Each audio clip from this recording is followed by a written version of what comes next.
dia e agora, eleições 2024. O voto na Record.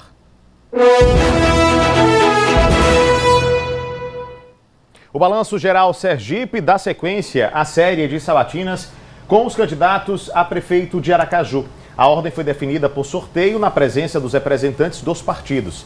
A quinta candidata a ser entrevistada é Yandra Moura, do União Brasil. As entrevistas, todos vocês sabem, vêm contando com a participação especial do jornalista André Barros e do radialista Luiz Carlos Foca, apresentadores da Nova Brasil e da Transamérica, rádios do Sistema Atalaia de Comunicação. Já quero cumprimentar a candidata, desejar boas-vindas, dizer que é um prazer recebê-la aqui. Nós já iremos ouvi-la, mas antes, permita-me dar boa tarde aos meus colegas e companheiros, André e Foca. Boa tarde, amigos. Boa tarde, Lucas, candidata, Foca, telespectadores queridos, né, que estão aí todos os dias acompanhando a gente nessa sabatina.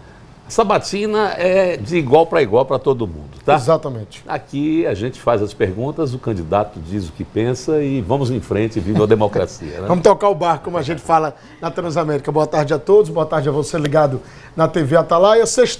Sextou com a nossa sabatina. Eu acho que a semana foi legal, foi bacana e vai ser concluída com essa sabatina de hoje com a candidata Yandra Moura. Candidata, mais uma vez, boa tarde à senhora, seja bem-vinda. Repito que é um prazer recebê-la aqui. Eu tenho começado essas entrevistas fazendo uma pergunta muito básica e até para que a senhora possa de alguma forma se apresentar nesse início. Eu pergunto à senhora, por que a senhora merece ser prefeita de Aracaju? Bom, primeiro eu quero saudar a todos, cumprimentar a Lucas, a Foca, a André Barros, a todos que fazem a TV Atalaia, a todos os que estão em casa nos assistindo nessa sexta-feira. Que Deus te abençoe, que seja uma sexta-feira muito feliz e o início de um final de semana, né, abençoado por Deus. Eu mereço ser prefeita de Aracaju, primeiro porque eu fui de bairro em bairro ouvir as pessoas, ouvir da vez e voz, colocar as digitais da minha gente aracajuana num plano de governo que foi escrito pelas pessoas de Aracaju, por mim e por uma equipe técnica realmente empenhada em fazer as mudanças que Aracaju ainda precisa. A gente sabe das problemáticas existentes na saúde, na mobilidade urbana, na infraestrutura, não somente dos alagamentos, mas existem pessoas em Aracaju que ainda pisam na lama, que convivem com caramujos que transmitem doenças. Enfim, a educação, a falta de vaga na creche, são em torno de 4.000 crianças que não têm acesso à creche e que estão em idade apta para estar na creche. E aí vem a outra parte, o outro lado da moeda desse fator.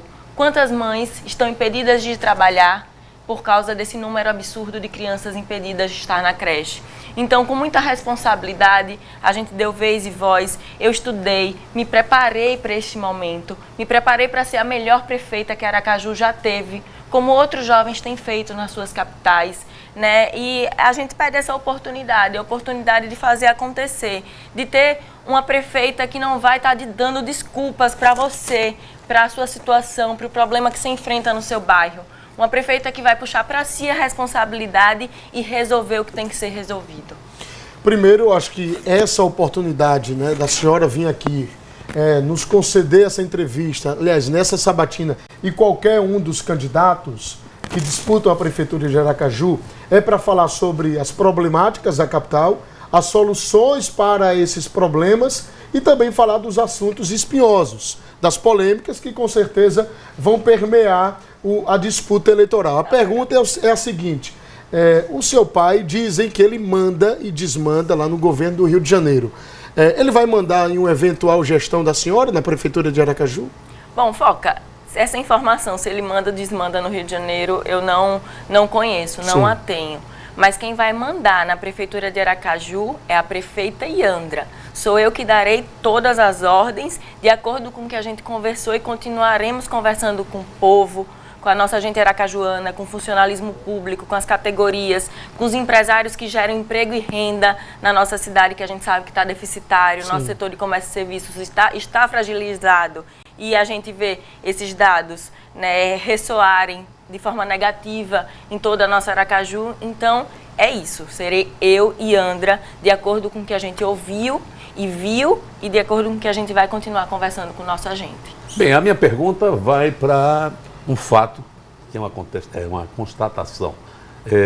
A senhora se elegeu deputada federal nesses últimos 2 anos. E aí, ninguém pode negar, tem feito um grande trabalho lá em Brasília, até surpreendendo todo mundo, porque ninguém esperava que uma jovem com 30 anos chegasse e se destacasse em relação aos 513 deputados. Agora, por outro lado, tudo tem o lado bom e o lado ruim.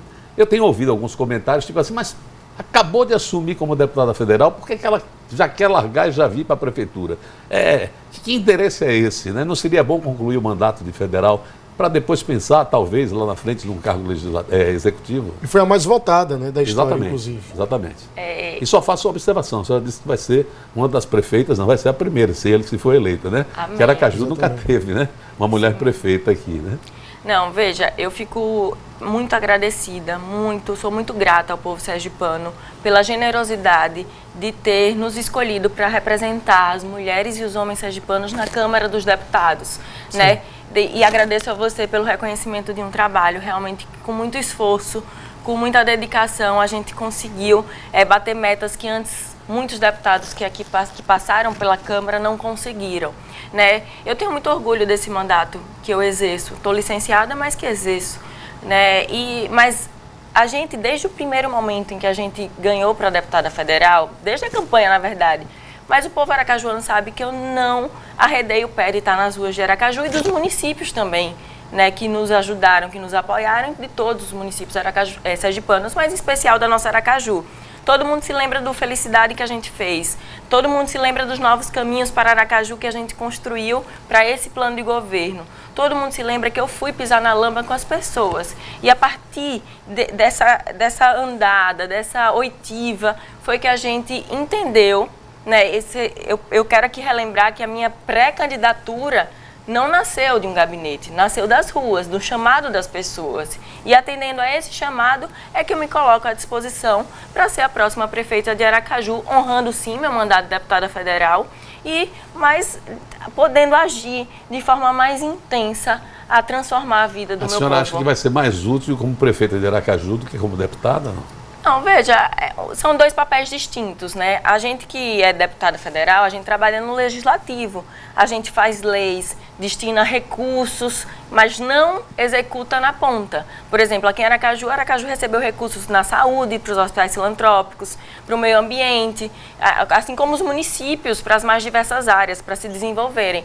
Mas fazer acontecer na ponta é uma oportunidade que é única na vida. Você transformar em realidade com muita transparência, com muito zelo pela coisa pública, atendendo aos princípios da administração pública, que é transparência e eficiência, para mim, eu acho que é de uma nobreza muito grande. Candidata, o conceito de cidades esponja, ele está sendo muito utilizado, não só aqui em Aracaju, em outras campanhas também, utilizado inclusive por pessoas que estão concorrendo com a senhora. Mas a senhora é uma das candidatas que utiliza esse termo, está em seu plano de governo.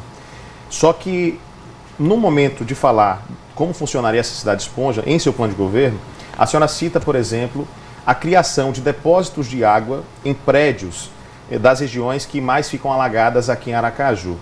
Sendo bem direto, candidato, a senhora acha que realmente é uma solução que funcionaria a construção de depósitos de água nesses prédios? É uma solução viável mesmo? Lucas, na verdade, o nosso plano de governo no meio ambiente, na sustentabilidade, é muito gigantesco, né? A gente pegou as soluções mais viáveis para Aracaju. As cidades esponjas não são somente essa construção desses aquedutos dentro dos prédios, que inclusive os prédios que construírem vão ter redução de impostos. Por isso que a balança fica equilibrada, né? Mas sim, acredito que é uma das maneiras. Mas as cidades esponjas são a colocação de verdes em locais estratégicos da nossa cidade que absorvem a água e que não é caro, não é custoso para os cofres públicos. Além de, obviamente, da limpeza regular dos canais, né, de refazer alguns lugares que também têm maiores enchentes e que passaram o concreto, passaram o asfalto. Existem outras tecnologias que a gente inclusive viu lá em Salvador, no bairro Mané Dendê, que eles utilizam essa infraestrutura de ter umas casadinhas que não necessariamente precisa ser aquele aspecto liso que não suga a água. Então, entre uma das possibilidades da gente acabar com as enchentes, além de, obviamente, de um escoamento de água mais facilitador, da limpeza dos canais, de colocar caixas nos bueiros que possam facilitar a remoção das impurezas que ali estão, dos dejetos, dos objetos que ali caem, sim, acredito que é uma das maneiras. Além do IPTU verde, né, porque a gente precisa falar de sustentabilidade de uma gestão que não é só no meio ambiente, é uma gestão sustentável. A gente tem que se adaptar a essas mudanças climáticas de uma forma ampla, né? A gente não pode admitir que isso fique para depois, porque o depois já chegou. A gente achava que era uma realidade mais longe, né, do que a gente vive hoje, e a gente viu que não é assim.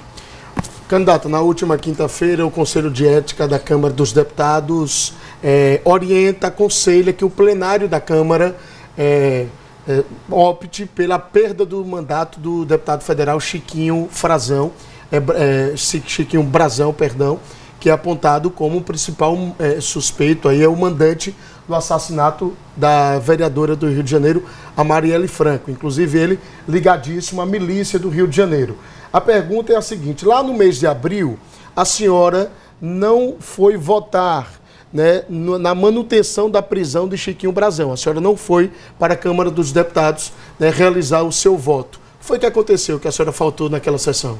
Veja, naquele momento eu já fui a Brasília me sentindo mal, mas fui para realizar o meu trabalho. Como eu sempre mal faço. Como? Doente? Sim, certo. Sentindo algumas dores certo. no corpo, um mal-estar, ia sempre ao banheiro e voltava, não passava da porta, já tinha que retornar, e eu não sabia que aquilo ali era uma infecção urinária. Para mim era algo normal. Quando eu cheguei a Brasília, fiz o meu primeiro dia de trabalho. No segundo dia, eu já não conseguia mais, eu me tremia, eu suava frio, eu tinha calafrio onde todo mundo estava sentindo calor. Então, eu fiquei com medo, eu estava sozinha em Brasília, né? Meu irmão, às vezes, está em Brasília, que ele faz um curso, nesse dia ele não estava. Eu fui com o meu assessor, o Walterson de Brasília, no hospital. Quando eu cheguei lá, fui atendida por Dr. André, nunca esqueço o nome dele. É um nome fácil. Um nome fácil, até para você e para mim.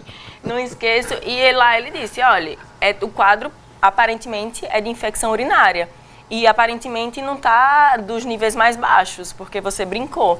E infecção urinária pode dar uma infecção generalizada, e aquilo tudo me assustou. Eu me internei naquele dia, fiz um vídeo lá, né, justificando, porque sabia que era um momento importante na Câmara, e eu estava preocupada realmente em não conseguir votar, porque era algo que, inclusive, quem conhece a minha história sabe que eu sou defensora incansável do fortalecimento da mulher, do combate às violências. Eu criei um protocolo de combate ao feminicídio chamado Antes que Aconteça.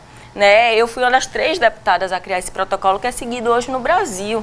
Então, assim, a minha história por si já mostra qual seria o meu voto, e todo mundo da Câmara sabia. Veja, a votação vai para o plenário agora. Saiu do Conselho de Ética, isso. Vai para o plenário da Câmara dos Deputados. A senhora vai votar para a permanência dele na prisão e, evidentemente, para a perda do mandato, a cassação do mandato. Com certeza. É isso? Inclusive, quando eu vi que estava sendo pautado no Conselho de Ética no dia, eu fiz um vídeo, divulguei nas redes sociais e liguei para Fábio Henrique antes e falei: deputado, se eu não estiver ainda aí porque eu me licenciei do mandato, lembre que a promessa que você me fez para assumir um mandato, que eu não precisaria me licenciar, mas eu me licenciei para estar mais perto do povo aracajuano nesse período eleitoral, que foi nunca votar contra as mulheres. Nesse momento, honre o que você me prometeu. E ele falou: Yandra, com toda a certeza do mundo, pode ficar tranquila, porque assim eu faria se estivesse lá. Então, isso daí para mim, infelizmente eu não sou uma máquina, ninguém é. Nesse dia tive infecção urinária, fiquei com muito receosa, voltei para Aracaju no dia depois e cancelei todas as minhas agendas da semana. Quem me acompanha nas redes sociais sabe. Então, estou bem tranquila relacionada a isso. Vamos perguntar um negocinho que está incomodando aí muita gente. Pelo menos seus adversários estão usando muito, né? E a gente tem a curiosidade, quer saber. Todo mundo diz que a sua campanha é uma campanha milionária, que é a única que está nas ruas, enfim. E aí fica a pergunta: que fundo partidário é esse, diferenciado do União Brasil, que faz com que a sua campanha se destaque das demais, deputada? E quem é que cuida desse fundo partidário hoje, dentro do União Brasil, aqui em Sergipe? A única que está nas ruas pela vontade do povo, né? Se eles estão achando ruim, eles têm que, pelo menos, fazer metade do que eu fiz, que foi andar por Aracaju, conversar com as pessoas e retornar, e visitar, e revisitar, e colocar elas no centro da gestão, da futura gestão pública municipal. Então, todas as contas da minha campanha eleitoral serão prestadas com muita transparência para o TRE, o TSE e para todos os órgãos que fazem essa fiscalização. Então, Não é uma campanha que tem mais dinheiro que os outros partidos. não, imagina, inclusive eu estava vendo, recebi menos. Vai cobrar. Vou cobrar. Não, mas isso daí é a vontade do povo. Eu fico, até acho bom que eles falem isso, mostra que realmente as pesquisas das ruas é o que determina a campanha. Candidata, já que nós estamos nessa pauta mais econômica, né, mais voltada à questão financeira... Bem econômica. Exatamente. Recentemente repercutiu na imprensa, inclusive na imprensa nacional, a progressão e o ganho em bens que a senhora teve ao longo desses últimos 2 anos. Na eleição, há 2 anos atrás, a senhora havia declarado algo em torno de R$395 mil em bens. A senhora salta agora para cerca de R$2,2 milhões. O seu patrimônio mais que quintuplicou em apenas 2 anos. Obviamente que é um crescimento que é incompatível com o salário da Câmara dos Deputados. E não há nenhum problema em ter dinheiro desde que se saiba a fonte, né? E até para que essa pauta ela se esgote, eu pergunto à senhora, de onde é que veio esse dinheiro? Veja, Lucas, minha vida sempre foi pautada na transparência. E quando eu entro na vida pública, eu tenho a obrigatoriedade mais ainda de ser transparente. Então, tudo que está declarado é de forma lícita. Primeiro, eu preciso dizer que eu sou advogada. E mesmo que eu não exerça a minha atividade hoje, porque eu poderia estar exercendo, mas eu escolhi não exercer mesmo. Mas eu continuo recebendo honorários advocatícios sucumbenciais. E vou continuar recebendo de alguns processos que eu atuei que ainda não transitaram em julgado. E outra parte, boa parte do meu patrimônio que cresceu, eu não queria que tivesse crescido. Foi decorrência da morte do meu avô Reinaldo Moura. Foi a herança que ele destinou para mim, para o meu irmão, para os meus primos, os filhos de minha tia Patrícia. Então, eu preferia muito mais não ter esse crescimento e meu avô estaria ali, ó, certeza que estaria do outro lado da telinha, feliz com tudo que a gente tem desenvolvido, feliz com o que a gente está se propondo a fazer por Aracaju. Então, a explicação é clara, é justa, inclusive está lá no portal, tudo bonitinho, esclarecido. Se eu tivesse algo que esconder, meu patrimônio estaria zerado, né? Lá, Belivaldo a gente estaria Chagas, escondendo. Candidata, Belivaldo Chagas, o seu vice foi governador e aí saiu amado por uns, odiado por outros. Claro, tem a aprovação por conta justamente das contas públicas, né, que ele deixou arrumada para o governador Fábio Mitidieri, mas há também uma rejeição muito grande no nome, né, do ex-governador Belivaldo Chagas. Isso é fato. Belivaldo vai participar do seu governo, na sua gestão, como secretário, ou vai ser realmente ali um vice figurante, só vai ocupar mesmo a posição de vice? Veja, eu primeiro, sempre que toca no assunto Belivaldo, eu preciso reconhecer a humildade de Belivaldo Chagas. Veja, ele foi o último governador que a gente teve antes do governador Fábio Mitidieri. Ocupou o mais alto cargo público que alguém pode ocupar no nosso estado de Sergipe. E vir a aceitar ser um vice-prefeito nessa chapa, né, compor essa chapa, para mim é motivo de, primeiro, reconhecer a humildade e de muita alegria. A única exigência que Belivaldo Chagas me fez foi porque ele disse: André, eu estou assinando embaixo, minha assinatura de um ex-governador que poderia ter encerrado a vida pública ali, mas estou vindo para somar, e a única exigência que eu te faço é que realmente seja propositiva em solucionar os problemas do povo aracajuano. E aí eu assino embaixo. Foi a única exigência. Não, mas ele vai participar da sua gestão? Quando eu precisar da voz da experiência dele, sim, mas ele sabe muito bem que a única coisa que a gente debateu foi caminhar para fazer com que Aracaju dê certo, para que Aracaju se desenvolva. Bem, a pergunta sobre essa questão da experiência. Às vezes se fala, juventude é uma maravilha, às vezes, né, a experiência não foi muito boa, porque já tem mais idade, já passou, não fez grande coisa, tem rejeição e tal. Então é tudo muito relativo, né? As respostas são relativas de acordo com os interesses. Mas eu, de certa forma, quero saber da candidata, uma pessoa com 30 anos, eu já tive 30 anos, hoje tenho 60, né? Já passei por isso, né? Inclusive, e quero saber, a senhora tem chão de loja? Como é que vai ser, vamos dizer assim, a casa da prefeitura, a administração de uma menina de 30 anos? Veja, André, Porque há uma preocupação com quem a senhora vai indicar, porque há tudo isso no meio, né? E ainda vai botar os mesmos de sempre, as pessoas ligadas a fulano, ciclano e tal. E como é que... Ligadas a André, a Belivaldo. Sim, exatamente. O nosso governo municipal será composto por técnicos, como a gente já tem feito para construir o nosso plano de governo, e disso eu não abro mão. A minha inquietude, a inquietude que vem, que é natural da juventude, não me permite fazer mais do mesmo. Isso todo mundo já entendeu, inclusive com os novos caminhos para Aracaju, que é um diferencial da gente, né, dessa nossa candidatura. Agora, juventude não é demérito algum, André. Isso daí, eu concordo. E eu quero que todo mundo que está em casa, os jovens que estão em casa, prestem atenção em quem fica debatendo isso, quem fica tentando diminuir a juventude. Porque, na verdade, veja, eu vou dar um exemplo do prefeito mais bem avaliado do país, que é o João Campos, que entrou na prefeitura do Recife com 26 anos de idade. Hoje vai para uma reeleição com 30. Uma reeleição, a gente na política, a gente sabe do dinamismo que é, e a gente não pode dizer que existe eleição garantida, mas todo mundo sabe que esse é o caminho lá no Recife. Um menino que... Ele tem chances, né? Que da mesma forma foi deputado federal por 2 anos, como eu fui, e que se lançou, que colocou seu nome à disposição. E hoje é um menino respeitado, um jovem respeitado. E eu não falo somente dele, as duas posições que o seguem nesse trio de prefeitos mais bem avaliados do país, também são jovens da nossa idade. Então, que demérito é esse que tem na juventude? Muito pelo contrário, a gente tem demonstrado que é com juventude que se pensa além, é com juventude que a gente muda o que precisa ser mudado, a gente tem uma responsabilidade muito maior. Veja, com 30 anos eu não vou condenar o meu futuro e o futuro das pessoas que acreditam em mim, o futuro do povo aracajuano. Eu vou fazer desse trabalho o trabalho da minha vida, continuar trabalhando 24/7, como todo mundo sabe que eu já faço na Câmara Federal. E a equipe vai ser formatada com base em técnico. Com certeza, essa é a ideia. A gente vai trabalhar para que Aracaju realmente siga no rumo e nos caminhos novos e certos que a gente A senhora trouxe determina. umas pessoas de fora aí para ajudar no planejamento. Funcionou ou não?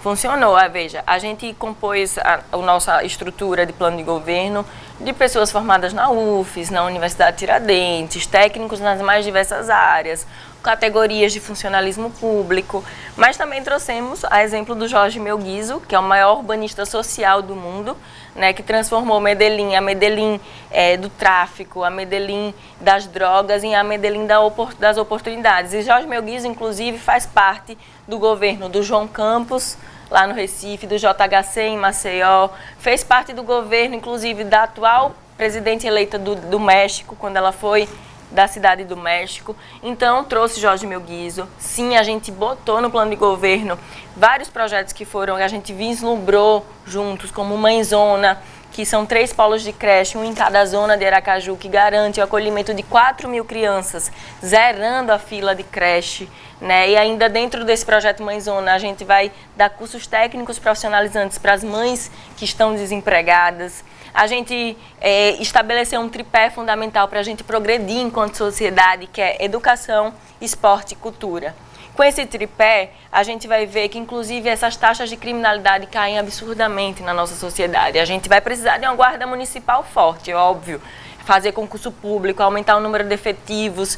Eu quero instituir um programa que se chama Guarda Presente, que é a guarda na comunidade, uma guarda não violenta, uma guarda humanizada, que agregue as pessoas realmente e que torne o Aracaju mais segura. Mas esse tripé também é essencial. Então, Jorge Melguizo, sim, foi importante.